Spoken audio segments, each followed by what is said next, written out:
Ok, entonces hablamos de que este es un proceso cíclico. Estamos hablando, creo que va a ser mejor si lo pongo así. Entonces, inicio. Oh, no, ahí está. Control X. Es que no quiero borrarlo porque me quedó tan bien el dibujo. Jocabet se conectó.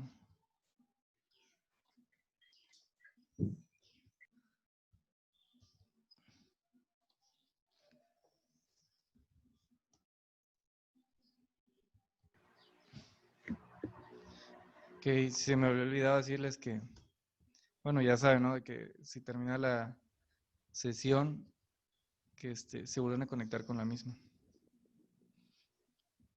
Entonces aquí ya vamos a tener dos tipos de procesos. Bueno, obviamente es el proceso termodinámico y hablamos del proceso cíclico que vuelve a su estado original, ¿no?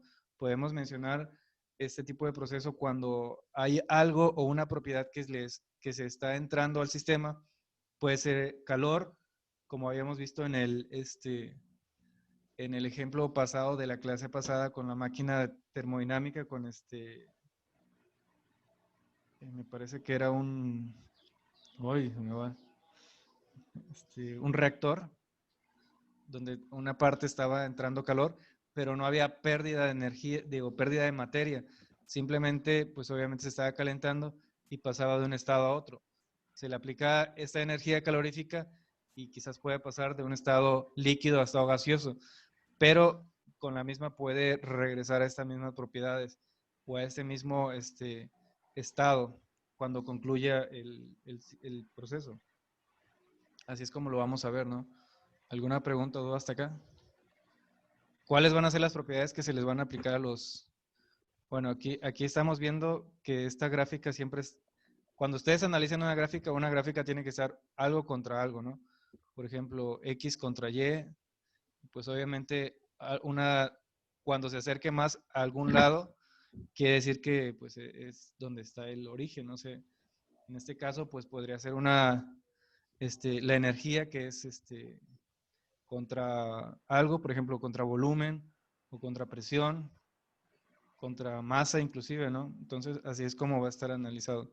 ¿Qué tipo de propiedad? Pues ya depende de la que estemos analizando, ¿no? Entonces, este va a ser proceso cíclico. De ahí hablamos, bueno, me salté al proceso cuasi estático, donde yo les decía que es un proceso cuasi estático o casi estático. Bueno, es el que tiene variables macroscópicas muy bien definidas y que el sistema se encuentra a cada instante en el tiempo en un estado, se encuentra en cada instante del tiempo en un estado infinitesimalmente cercano al estado de equilibrio. Todo esto depende del tiempo. Obviamente vamos a ver que el estado esté casi en equilibrio cuando lo estamos viendo de una manera desplazada en cierta cantidad de tiempo. Por ejemplo, en cada hora, cada 30 minutos, hay unos estados donde se analiza cada minuto, entonces podemos decir que está casi en equilibrio, dependiendo de lo que estamos viendo, ¿no? Ese es el proceso cuasi estático. Yo les decía, ustedes son cuasi ingenieros, ¿no? O casi ingenieros. Ya empezaron, ya están desde el estado inicial, ya avanzaron cierta parte y ahora les falta terminarlo, ¿no? ¿Alguna pregunta hasta acá? Ahorita vamos a ver ejemplos de este tipo de procesos. Del proceso adiabático que les quedó de tarea, ¿qué me pueden mencionar?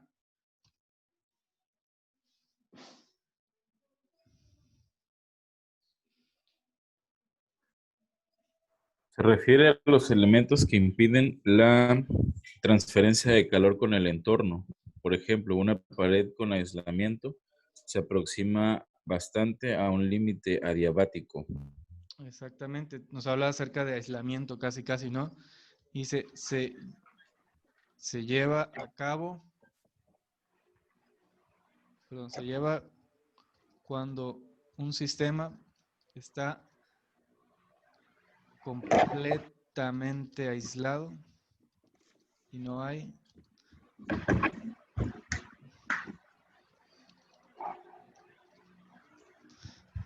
sí, lo podemos decir que es un sistema cuando está completamente aislado y no hay transferencia de calor en el entorno, pero el sistema sí puede transferir el calor, o sea, no al sistema que se lo transfieran, pero sí el sistema sí. Este es muy diferente al sistema isotérmico porque tiene variaciones de diferentes propiedades termodinámicas, ¿no? Y pues obviamente bueno, ahorita lo vamos a ver, el isotérmico tiene que ver con una temperatura constante y este es parte del sistema, o sea, estamos hablando del sistema que está completamente aislado, como ya lo vimos, puede ser un sistema cerrado o aislado, pero su temperatura pues sigue siendo, es la que está dentro del sistema, ¿no? O la transferencia de calor está dentro del sistema. No, o sea, aquí nos dice que la transferencia de calor, no hay transferencia de calor con el entorno. Hablamos del sistema, pero el sistema sí puede, digamos, al fin y al cabo, pues, ¿qué es la temperatura? ¿No? Es la temperatura siempre va a haber un decaimiento infinitesimal quizás, pero siempre va a haber con respecto al tiempo, va a haber una caída de temperatura. No puede haber algo más constante. Obviamente estamos hablando de un proceso termodinámico muy pequeños. Si hablamos del sol o de otro tipo de energía muy grande, pues obviamente hay también un decaimiento, pero muy, muy, muy pequeño. Entonces, obviamente, eso sí lo podemos ver. ¿Qué tipo un ejemplo de proceso adiabático podríamos mencionar?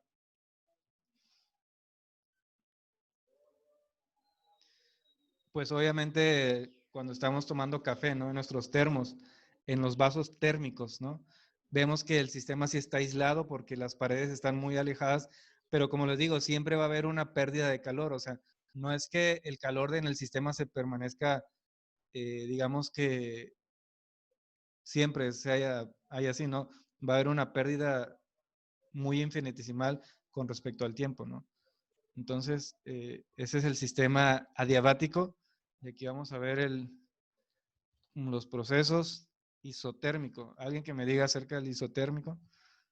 Este está un poco más sencillo.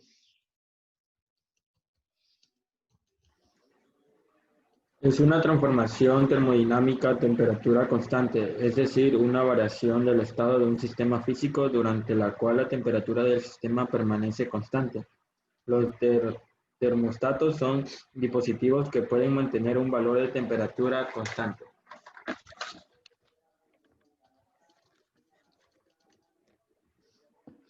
Dice, muchas gracias. Se puede tener variación de diferentes, aquí me faltó de diferentes propiedades termodinámicas. Dice, pero lo que no va a cambiar, perdón.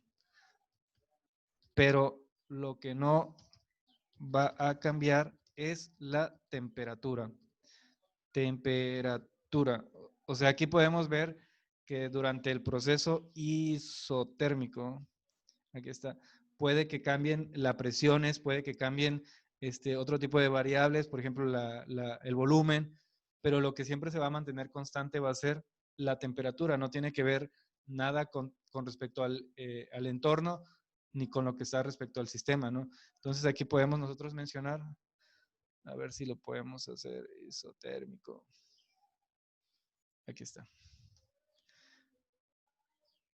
Es que me gusta más cuando hay una ecuación. Aquí está. Donde T va a ser igual a la temperatura y la temperatura va a ser constante. Así es como lo podemos mencionar. Temperatura constante. Podemos utilizar esa relación. Aquí está. Te lo podemos poner de otro color. Donde la temperatura en el proceso isotérmico va a ser constante. A diferencia del adiabático, pues obviamente estamos hablando de una temperatura, de un sistema aislado, obviamente, pero que siempre va a haber una pequeña pérdida de calor. Y aquí no hablamos de una temperatura constante, sino del proceso, ¿no?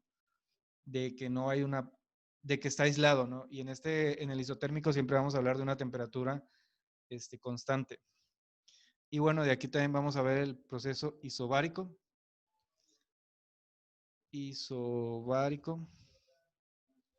Perdón, proceso isobárico. Y igual se puede tener variaciones de diferentes propiedades termodinámicas, coma, pero la presión permanecerá constante, punto. Propiedades. Aquí, ¿qué ejemplo podríamos mencionar acerca de las propiedades del isobárico? ¿O qué podemos decir como un ejemplo de un proceso isobárico? O alguien que me diga algo del proceso isobárico. Yo vi que alguien puso ahí varios ejemplos de los procesos que les encargué.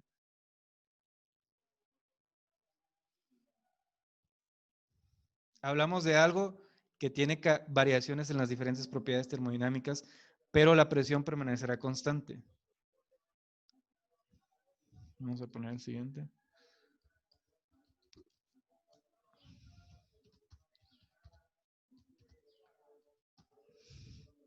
El sistema, bueno, el cambio de los estados del agua puede ser un proceso isobárico. Por ejemplo, si nosotros estamos hablando de cuando el agua cambia del estado líquido a gaseoso, podemos decir que es un proceso isobárico. Sí, porque las propiedades termodinámicas permanecen, ¿no? Sí, al final y al cabo, pues estamos hablando que la presión, que en este caso sería la presión atmosférica o todo el entorno, pues obviamente siempre va a ser igual, ¿no? Obviamente estamos hablando de, por ejemplo, aquí en la lluvia, cuando cae o en el océano, pues siempre va a estar la presión atmosférica constante, ¿no? No se puede variar. Va a ser un proceso de cambio de temperatura, de las composiciones del sistema, obviamente de los cambios de fase, pero la presión, el proceso isobárico va a permanecer constante. Ese es un buen ejemplo de proceso isobárico, ¿no? Que pues posiblemente puede haber más ejemplos a temperatura ambiente o cuando esté el proceso digamos ¿cómo se dice? Uh, o sea, que esté al medio ambiente, que no esté encerrado, donde la presión siempre va a ser constante. Y bueno, el proceso isocórico, eso ustedes lo investigaron. ¿Qué es el isocórico? ¿Se acuerdan? Bueno, es igual, se puede tener variaciones de diferentes propiedades, pero en este caso, ¿qué es lo que va a permanecer constante? Pero el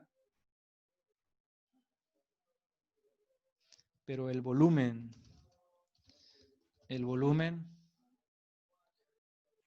permanecerá constante, ¿no?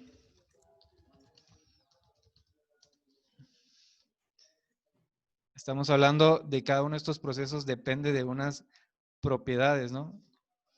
Por ejemplo, vamos de temperatura, de la presión y del volumen. Bueno, vamos a utilizar las relaciones. Vamos a ver. Presión. Me parece que la presión bueno, lo vamos a poner con P, pero es es un número griego que es como un sigma, ¿no? Así, ¿no? Ese quiere decir la presión. Es como a ver, es que no le he buscado. Vamos a ver si la encontramos de perdido aquí, rápido. Pero la presión es, si la han visto, ¿no? ¿Qué es esta? Me parece que es esta. Esta podemos decir que es presión. Y el volumen. ¿Qué podemos decir de un proceso isocórico? Bueno, esto parece como velocidad. Un ejemplo de un proceso isocórico.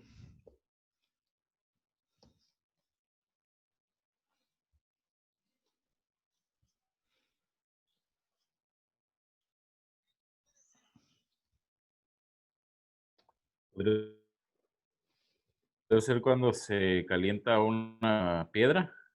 Se calienta una piedra, posiblemente, dependiendo a qué temperatura.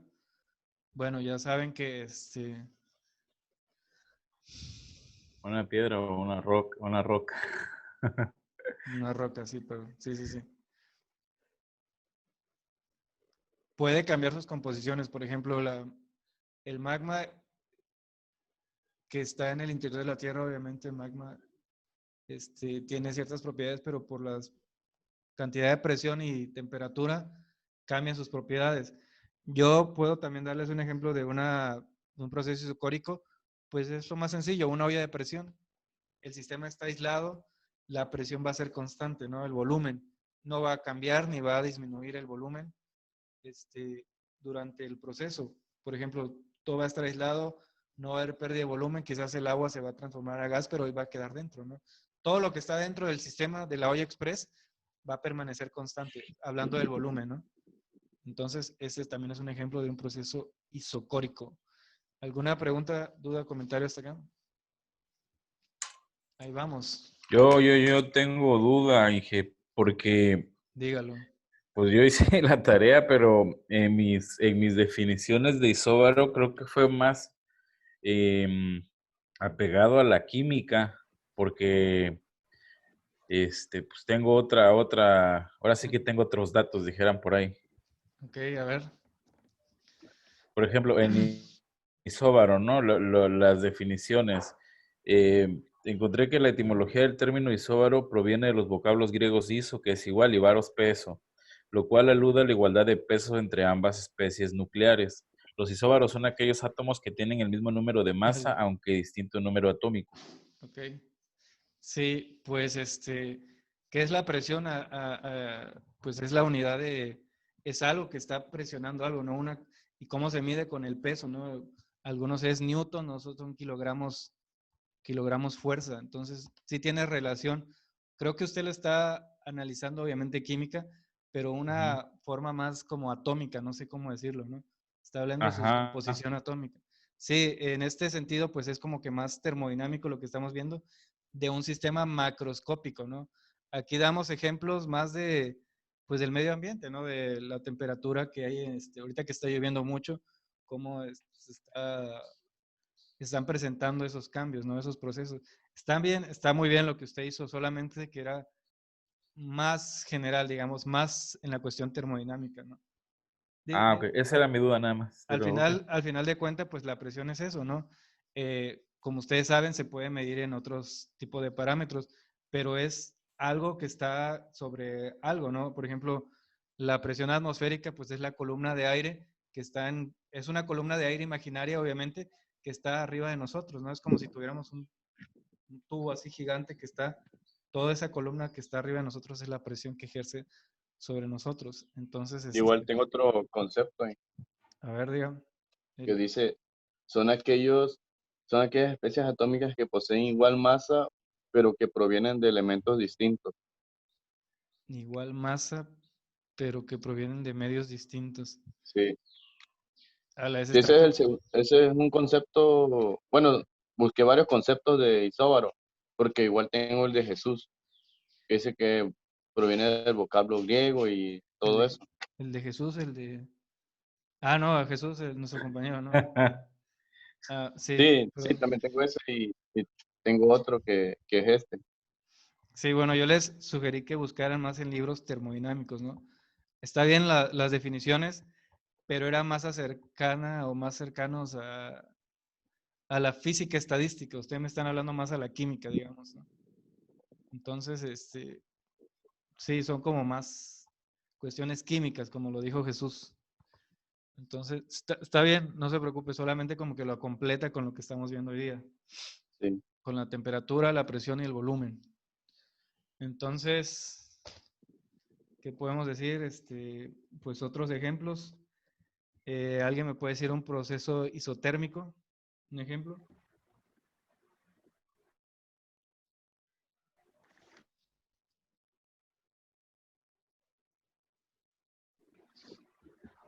Dice que el proceso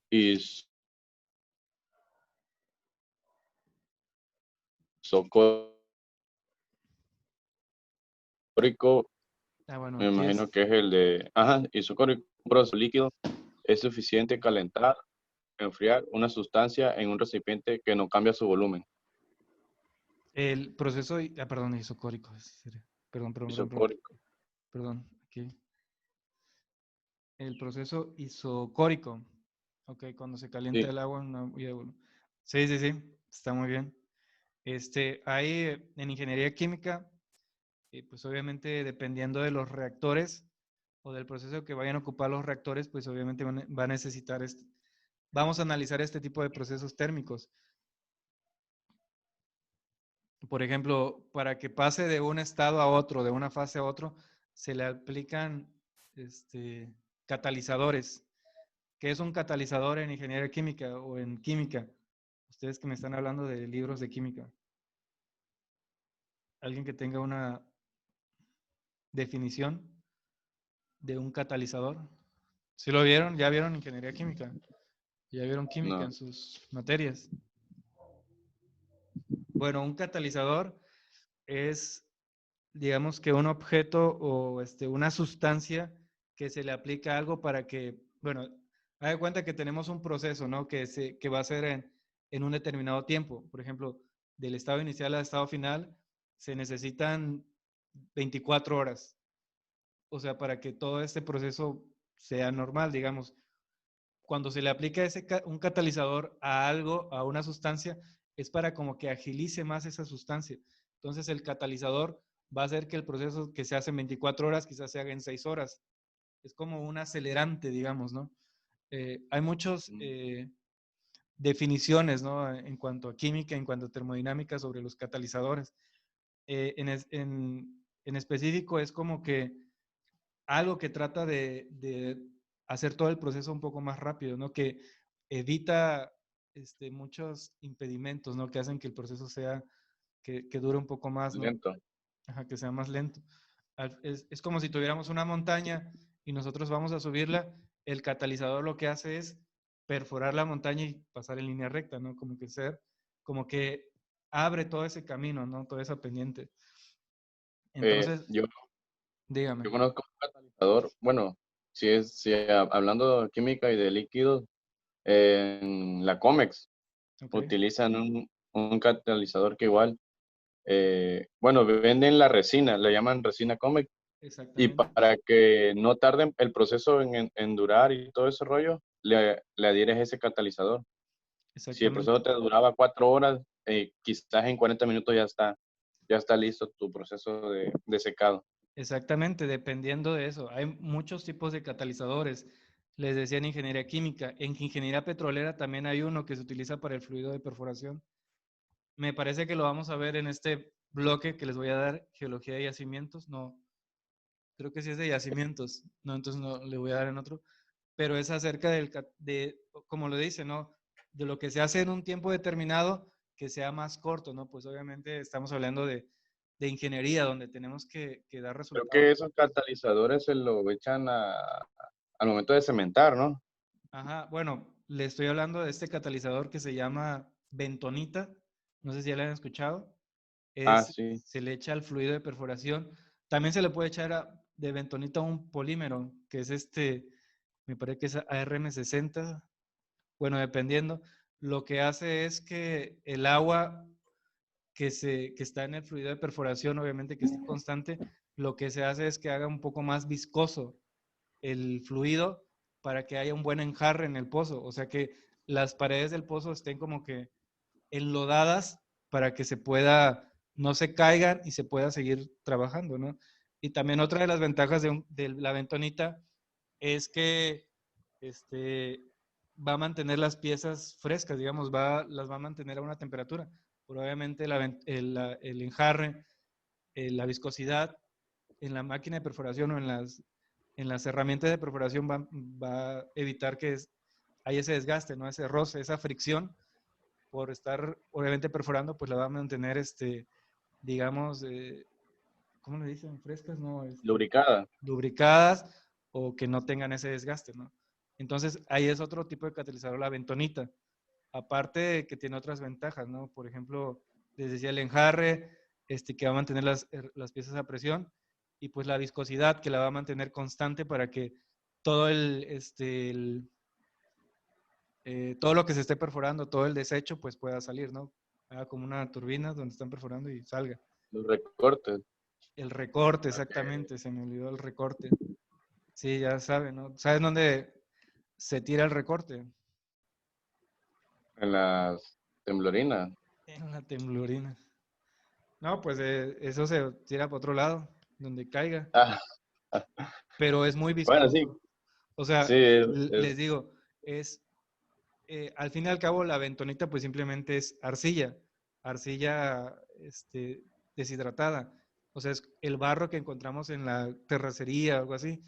Y pues obviamente cuando está pues operando está muy viscoso. Yo he visto que mucha gente pues lo tira, no sé, llegan camiones y lo tiran en otras partes para que cuando se seque pues pueda ya quitar esas propiedades, ¿no? Pero es muy peligroso porque a veces llevan los camiones, lo ponen en la tolva, no sé cómo le digan, en la batea de los Torton, pero van escurriendo, entonces es muy viscoso y si se va por la carretera y se van escurriendo, pues puede ocasionar un accidente. Entonces, ahí es el problema, ¿no? De la bentonita, pero pues, ¿qué se le puede hacer, no? ¿Alguna otra pregunta, duda, comentario acerca de estos procesos? Les decía, entonces, ese es un catalizador. Obviamente, como tal, no vamos a ver mucho de catalizadores, no somos ingenieros químicos, pero ustedes que van a ver más procesos en petrolera, pues tienen que conocerlos, ¿no? Bueno, ¿qué es un gas ideal? ¿Saben ustedes? A ver. Bueno, es antes de el esto. que no tiene, A ver. gas ideal, creo que era el que no tenía H2S o algo así, ¿no? H2S, ah, caray. Ah, caray, ¿cómo está eso de que no tiene H2S? No, Antes de eso, vamos a ver el trabajo termodinámico, pero sí me quedó esa duda, ¿qué es eso de H2S? ácido sulfídrico.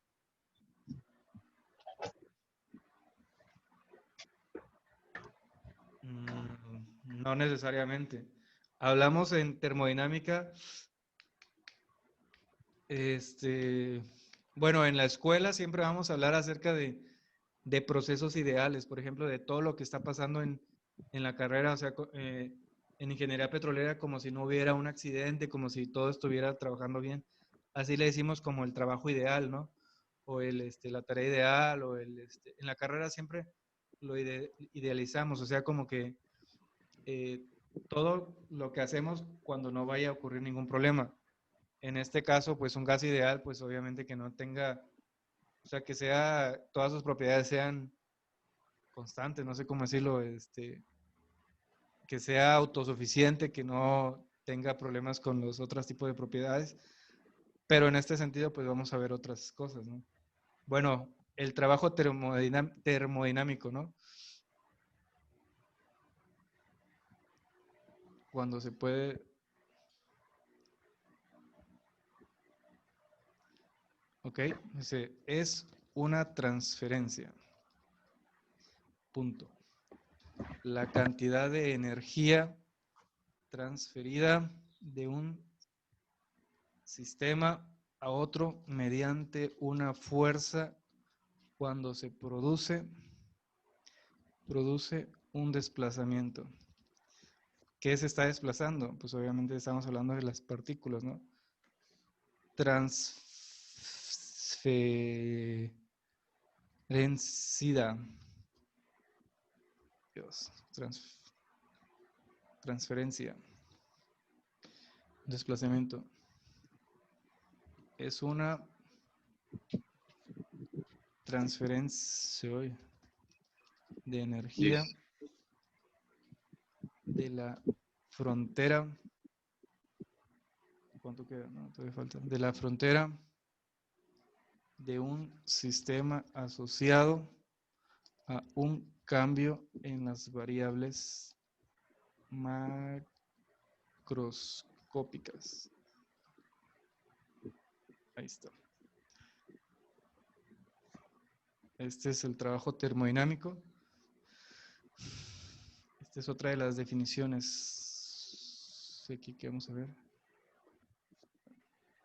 Vamos a ponerlo de este color.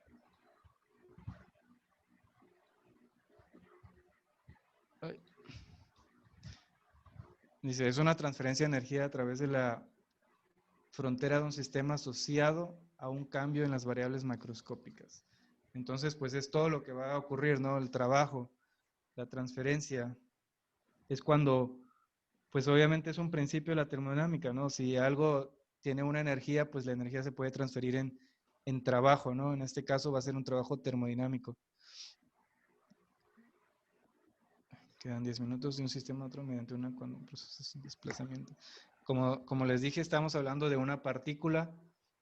Para analizar estos procesos termodinámicos o para analizar estas, en termodinámica siempre vamos a hablar acerca de una partícula que se está desplazando, ¿no? En el medio, de cómo va a interactuar, ¿no? Y pues esto se va a producir ahora en un trabajo. Aquí está.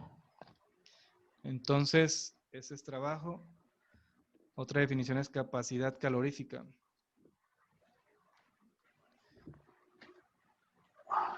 ¿Qué podría ser la capacidad calorífica, no? Creo que no les dejé esas definiciones, ¿verdad? No. Se fue Marcelo. Bueno. Y se fue Eric.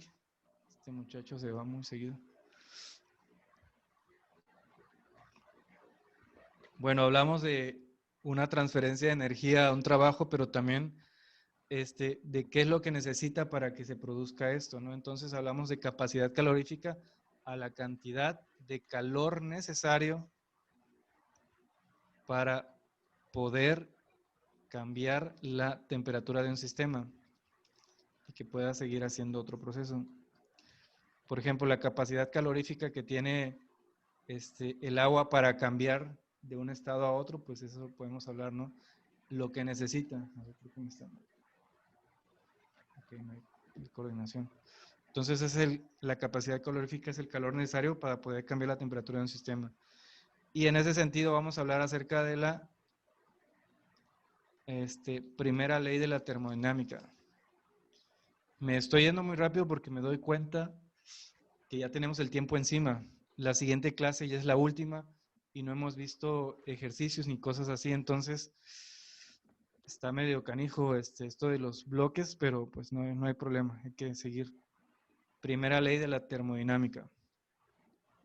¿Se acuerdan que les hablé acerca de la ley de la primera ley de la termodinámica? La primera clase. Bueno, la definición es: la energía no se crea ni se destruye, solo se conserva. Les hablaba acerca, conserva. Les hablaba acerca de la ley de la primera ley de la termodinámica, que tiene mucho que ver con la ley de la conservación de la materia.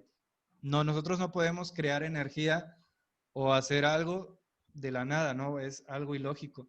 Es algo que va en contra de las leyes de la física. Entonces tiene que haber una ley de la conservación de la materia, o sea, donde la energía se conserva. Digo, la energía va a pasar de un estado a otro o de una forma a otra forma, pero tiene que haber siempre tiene que haber algo, ¿no? O sea, de algo de salir la energía, se tiene que convertir la energía a otra cosa, ¿no? Entonces, aquí dice, la energía no se crea ni se destruye, solo se conserva. Cuando un sistema es sometido a un ciclo termodinámico,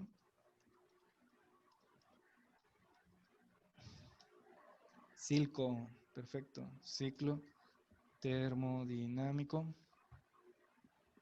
el calor cedido será igual.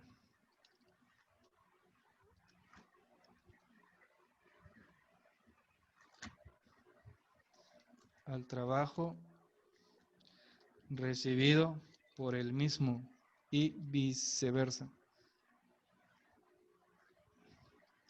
Entonces aquí estamos hablando de cuando algo se transfiere calor, pues obviamente va a ceder cierta parte, ¿no?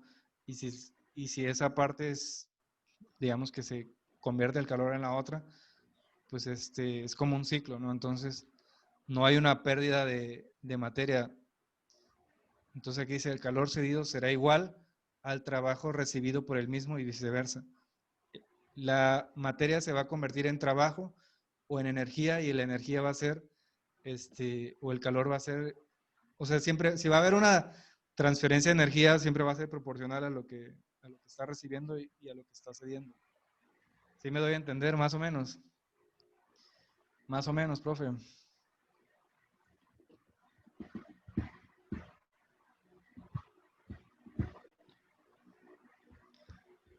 Vamos a ver. No. Y para esto vamos a ocupar una fórmula en la termodinámica. ¿Dónde está delta? Aquí está.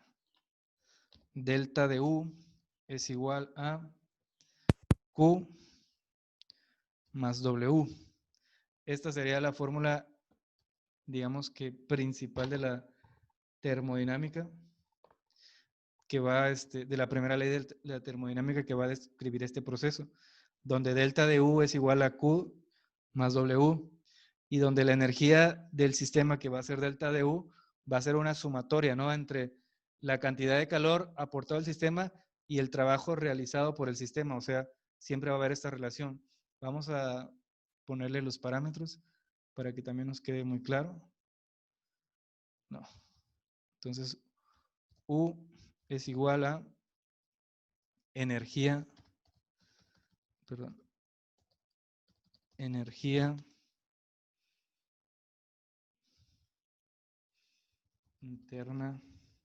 interna del sistema. Q va a ser igual a cantidad de calor aportado del sistema, y W, W es el trabajo realizado por el sistema. Ahí está. Entonces esto es lo que vamos a ver, lo que nos concierne con la primera ley de la termodinámica, donde pues la energía es la interna del sistema. ¿Por qué hablamos de una delta? Porque obviamente es como una sumatoria de fuerzas. Si sabemos que un sistema está en equilibrio porque es una suma de fuerzas, pues obviamente aquí tenemos que conocer, ¿no?, que también es una sumatoria. A ver. Ok. Entonces que es una relación entre la cantidad de calor aportado del sistema y el trabajo realizado por el sistema. Obviamente que si nosotros despejamos una de estas variables, pues podemos conocer qué tipo de, cuál es la cantidad que podemos, ¿cómo decirlo? O sea, por ejemplo, si despejamos la letra Q, sabemos que es una relación indirectamente proporcional de la cantidad de energía sobre el trabajo. O sea, la cantidad de energía va a depender mucho del trabajo que vamos a lograr, ¿no? Y eso nos va a dar la cantidad de calor. Creo que los estoy enredando, pero al fin y al cabo son matemáticas. O sea, si nosotros despejamos alguna de estas fórmulas, vamos a conocer la energía y obviamente vamos a conocer que es una relación. Para conocer la energía, pues cuánto calor necesitamos y cuánto trabajo va a requerir. Si queremos conocer el calor necesario, pues obviamente va a ser la relación de la energía entre el trabajo, ¿no? Que pues obviamente el trabajo, pues es todo lo que hicimos, pero ¿cuánto trabajo requiero o cuánta energía requiero para realizar cierto tipo de trabajo, ¿no? Entonces, todo es una relación matemática.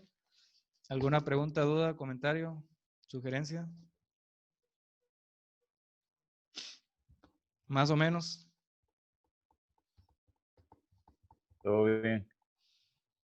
Ok, entonces vamos a ver ahorita una fórmula. Yo creo que voy a parar bueno, vamos a ver también otra. Vamos a dejar que termine, ¿no? La clase, la sesión, y vamos a ver alguna de las fórmulas que nos falta. Por ejemplo, CB, que es igual a capacidad calorífica.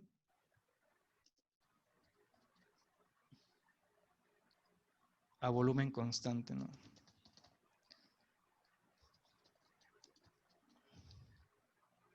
Constante, es la relación capacidad calorífica, volumen constante. CV va a ser el DU sobre TT, o sea, la capacidad calorífica, volumen constante entre la delta de U, o sea, la energía necesaria, entre la temperatura, ¿no? Y ahorita vamos a hacer una operación, un ejercicio que es el que va a venir en el examen o parecido para que ustedes lo puedan hacer, ¿sale? Entonces, queda menos de un minuto, voy a cerrar la sesión y regresamos prácticamente pues son las 10 en punto. Yo creo que pues vamos a estar un tiempo un poquito más, ¿no?